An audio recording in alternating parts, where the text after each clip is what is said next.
দেখে বুঝতে পারছেন বন্ধুরা এটা কিসের চপ? বুঝতে পারছেন না তো? তাহলে চট করে রেসিপিটা দেখে নিন এটা কিসের চপ, আর চ্যানেলটা অবশ্যই সাবস্ক্রাইব করে দিন সুন্দর সুন্দর ভিডিও দেখার জন্য।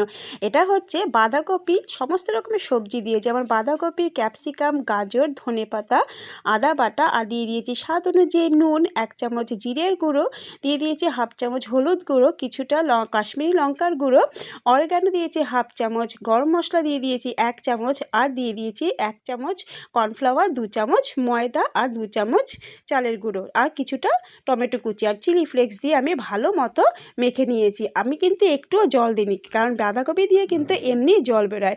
এরপরে একটা গোল শেপ করে নিয়েছি বলের মতো, তারপরে রিফাইন তেলে আমি লো ফ্লেমে ভেজে নিয়েছি। সমস্ত চপগুলো আমি গোল শেপে ভেজেছি, আপনারা চাইলে অন্য শেপও দিতে পারেন। যদি পকোড়া হিসেবে আপনারা খান তাতেও দারুণ লাগবে, আর যদি মুড়ি দিয়ে খান তাতেও কিন্তু ভীষণই ভালো লাগবে। বাচ্চারা এমনি এমনি পছন্দ করবে। দেখতেই পাচ্ছেন আহিলকে কতটা ভালো লাগছে ওর খেয়ে।